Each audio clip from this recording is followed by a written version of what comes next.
Hello friends, welcome to my channel The Voice of Knowledge. If you like this video, give it thumbs and share with your social circle. अस्सलाम वालेकुम viewers, आज हम बात कर रहे हैं तकसीम की एक नामुकम्मल मोहब्बत की कहानी। ये हिंदुस्तान के बंटवारे के दरमियान मोहब्बत की सच्ची कहानी है। अपनी मोहब्बत हासिल करने के लिए मजहब तब्दील करने और मुल्क छोड़ने के जद्दोजहद के बाद भी हुकूमतों से बरसरे पैकर मोहब्बत करने वालों की कहानी। इससे पहले कि अगर आपने मेरा चैनल सब्सक्राइब नहीं किया तो मेरे चैनल को सब्सक्राइब कर दें और बेल नोटिफिकेशन ऑन कर दें ताकि आपको चैनल अपडेट मिलती रहे। तो चलिए हम अपनी कहानी का आगाज करते हैं। सन 1947 में रावलपिंडी के एक पठान खानदान से ताल्लुक रखने वाली अस्मत सिर्फ 15 साल की थी और अमृतसर के एक लाला जी के खानदान का जीतू सिर्फ 17 साल का था। हिंदुस्तान की तकसीम और पाकिस्तान के कयाम ने नई नस्ल की जिंदगी हमेशा के लिए बदल कर रख दी। तकसीम के 70 बरस दोनों खानदान कई मर्तबा श्रीनगर में छुट्टियां मनाते हुए मिल चुके थे और इसी दौरान अस्मत और जीतो की दोस्ती मोहब्बत में बदल चुकी थी। लेकिन फिर भी बंटवारे के तूफान ने इनकी इस मोहब्बत को सरहदों में तकसीम कर दिया।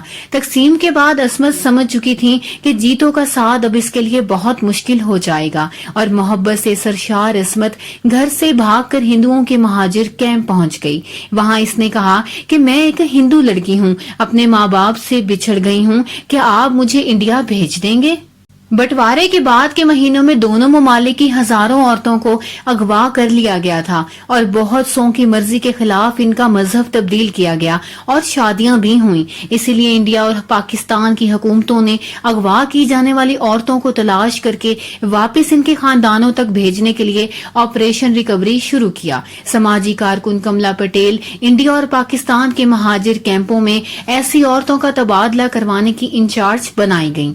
अपनी किताब टॉर्न फ्रॉम द रूट्स और ए पार्ट्स मेमोराइज में कमला पटेल ने इस ऑपरेशन को सेब और संतरे की तरह औरतों का तबादला कहा है। किताब छापने वाली रितु मेनन ने मुझे बताया कि कई बार कमला पटेल ने अगवा की गई औरतों को पनाह गजीन कैंप वापस लाने के बाद फरार होने में मदद की ताकि वो फिर अगवा करने वाले खानदान के पास चली जाएं। अस्मत इन्हीं के पास आई। तकसीम के फौरन बाद का वक्त ऐसा था कि पंजाब के हिंदुओं और मुसलमानों का लिबास और बोली एक जैसी थी। उन्होंने इसकी बात पर यकीन करते हुए इसे हिंदू मान लिया और बाकी पनाह गुज़ीरनों के साथ इन्हें रावलपिंडी से अमृतसर पहुंचा दिया।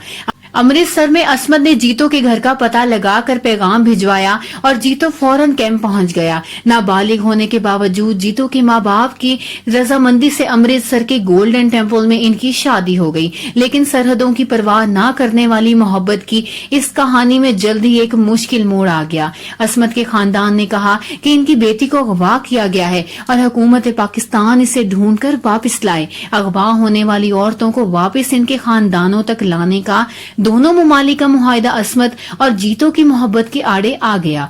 अस्मत का झूठ पकड़ा गया और इसे अब पाकिस्तान वापस भेजा जाना ही था कि घबराया हुआ जीतो कमला पटेल के पास आया और कहने लगा कि ये अगवा का मामला नहीं है।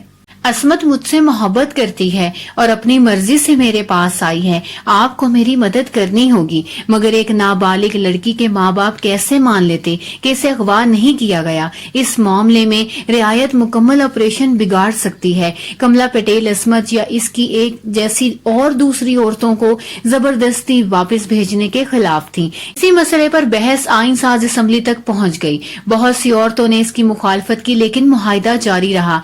पुलिस से बचने के लिए अस्मत और जीतो अमृतसर से भागकर कलकत्ता चले गए। कमला पटेल की टीम पर दबाव बढ़ता रहा और वो वक्त ही ऐसा था कि औरतों की मर्जी समझना जरूरी था।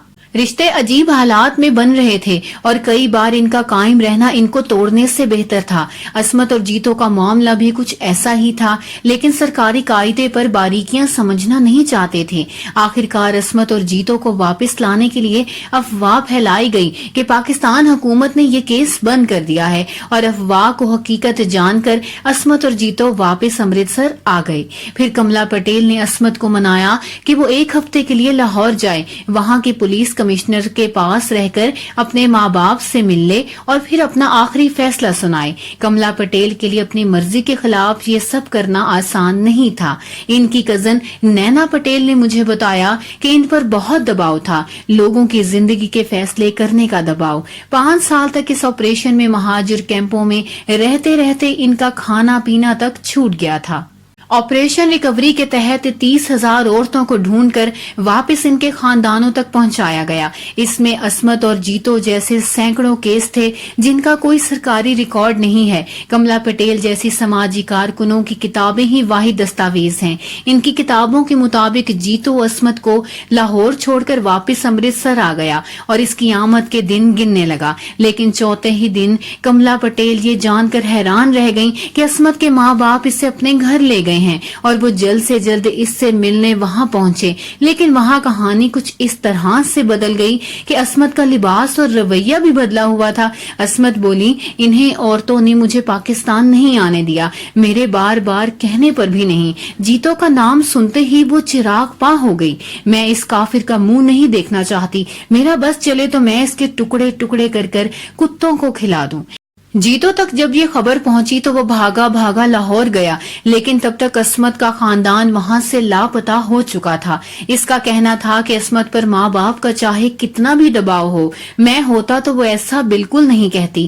لاہور میں جان کے خطرے کے باوجود جیتو عصمت کو تلاش کرتے چلا جا رہا تھا۔ کملا پٹیل نے اسے سمجھانے کی بہت کوشش کی کہ تقسیم کے تشدد تھمے نہیں تھے، لیکن جیتو نے کہا، میں برباد تو ہو ہی گیا ہوں، اب مر بھی جاؤں تو کیا فائدہ۔ جیتو کو ٹی بی ہو گئی۔ 5 سال بعد جب کملا پٹیل نے اسے آخری بار دیکھا تو وہ بہت کمزور ہو گیا تھا، چہرہ زرد پڑ چکا تھا، مگر کیا کہ اب وہ اکیلا تھا۔